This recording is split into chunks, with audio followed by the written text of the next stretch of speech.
So welcome back students to मनोडो। और students, आज के इस वीडियो में हम पढ़ने जा रहे हैं इंडियन काउंसिल एक्ट ऑफ 1861। मतलब कि हम लोगों का जो क्राउन रूल है वो स्टार्ट हो चुका है। इसके पहले हम लोगों ने कंपनी रूल को पूरी तरीके से फिनिश कर चुका है और जो क्राउन रूल है उसकी एक वीडियो मैंने पहले ही अपलोड कर चुकी है। आप अगर आपने अभी तक नहीं देखा है तो आप जाके देख लीजिए।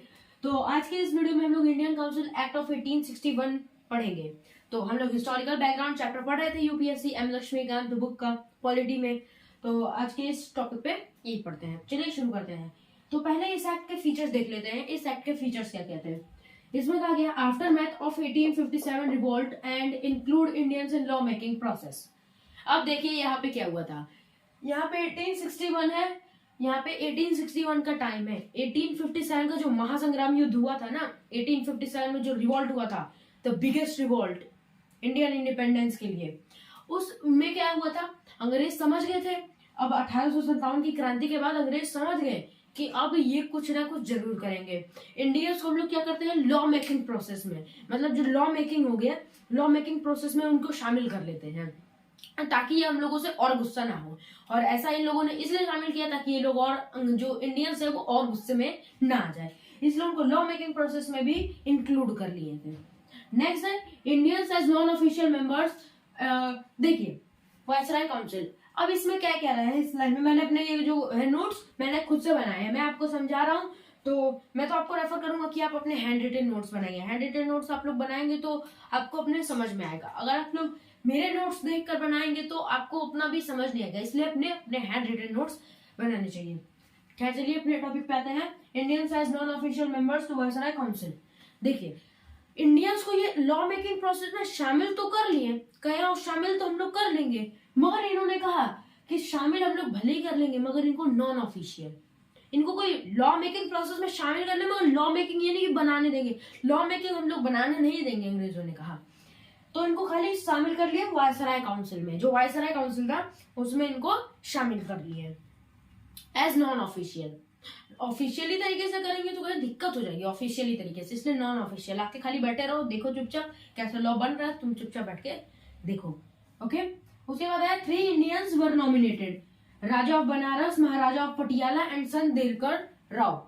अब देखिए 3 इंडियंस वर नॉमिनेटेड। अब इसके लिए 3 इंडियंस को नॉमिनेट किया गया। नॉमिनेट किया गया वो कौन कौन से थे Indians. Raja of Banaras, Banaras के राजा, बनारस कहाँ है, इधर यूपी के साइड में है आपका बनारस, उसको कहा गया। महाराजा ऑफ पटियाला, पटियाला के महाराज को, और सर दिनकर राव को, सर दिनकर राव को इसमें नॉमिनेट किया गया। इसके लिए एज नॉन ऑफिशियल मेंबर्स के लिए इनको नॉमिनेट किया गया। उसके बाद है legislative powers of Madras and Bombay presidency is restored. इसके देखिए पहले क्या हुआ था, जो मद्रास और बॉम्बे की प्रेसिडेंसी की जो पावर्स थी उनको क्या कर लिया गया था, उनसे छीन लिया गया था। ये तो तुम्हारे पास अब ये जो यहाँ पे देखिए, ये हुआ बॉम्बे प्रेसिडेंसी, ये हुआ मद्रास प्रेसिडेंसी और ये हुआ बंगाल प्रेसिडेंसी।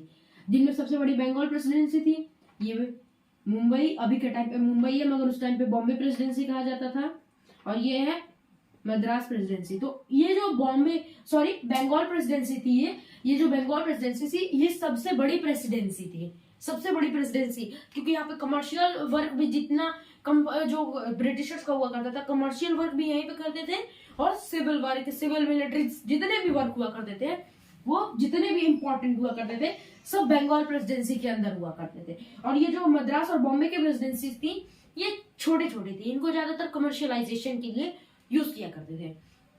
तो इन्होंने क्या कर दिया, कहा कि लो तुम्हारी लेजिस्लेटिव पावर्स हम तुमको वापस कर देते हैं। इसमें इस एक्ट में legislative powers of Madras and Bombay presidency restored, वापस उनको कर दी गई।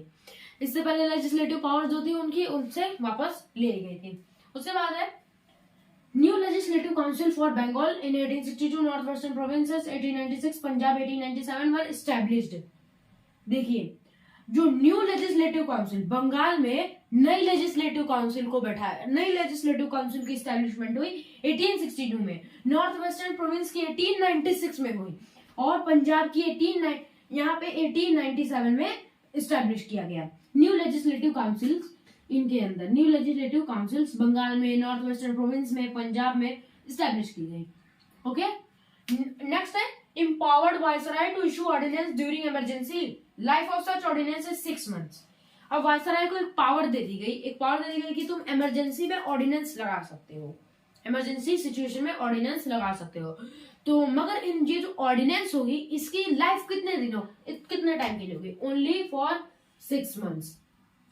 ओके, 6 months के लिए खाली ये होगी। क्या क्या हमने पढ़ा, वापस से रिवाइज कर लेते हैं। हमने पढ़ा after math of 1857 revolt and include Indians in law making process. Law making process में अब इंडियंस को भी शामिल किया जाने लगा ताकि जो इंडियंस है हम लोगों के खिलाफ विद्रोह यानी कि रिवॉल्ट ना कर पाए। ओके, उनका वो आराम से रहे। उसके बाद है Indians are non official members Viceroy council. Viceroy council के अंदर नॉन ऑफिशियल मेंबर्स को, इंडियंस को लॉ मेकिंग प्रोसेस में तो शामिल कर लिए, बट इनको कहा जाने लगा कि तुम खाली नाम मात्र हो, नॉन ऑफिशियल। ऑफिशियली तरीके से नहीं, नॉन ऑफिशियल हो, खाली बैठे रहो, देखते रहो कि यहाँ पे क्या हो रहा है, तुम खाली देखते रहो। Okay, 3 Indians were nominated. इसके लिए 3 इंडियंस को नामांकित किया गया, नॉमिनेट किया गया। राजा ऑफ बनारस को, महाराजा ऑफ पटियाला को और सर दिनकर राव को।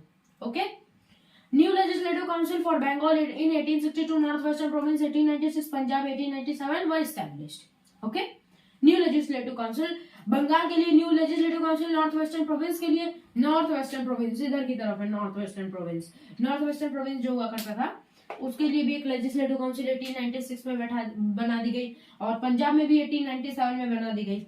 इन सब में एस्टैब्लिशमेंट हुई। उसके बाद आया legislative powers of Madras and Bombay were restored. Bombay और मद्रास की जो प्रेसिडेंसी थी उनकी जो लेजिस्लेटिव पावर्स थी उनको वापस कर दी गई, करके लो तुम भी ले लो जाओ। और क्या कहते हैं, वायसराय को एक नई पावर दे दी गई, जिसमें कि वो इमरजेंसी में क्या कर सकता है, ऑर्डिनेंस जारी कर सकता है। और ऐसे ऑर्डिनेंस खाली 6 months के लिए अप्लाई होंगे, ओनली फॉर 6 months। ओके, तो आज के इस वीडियो में बस इतना ही। अगर आपको वीडियो पसंद है तो लाइक कीजिए, शेयर कीजिए, सब्सक्राइब कीजिए। मिलते हैं अगले वीडियो में, तब तक के लिए बाय, थैंक यू।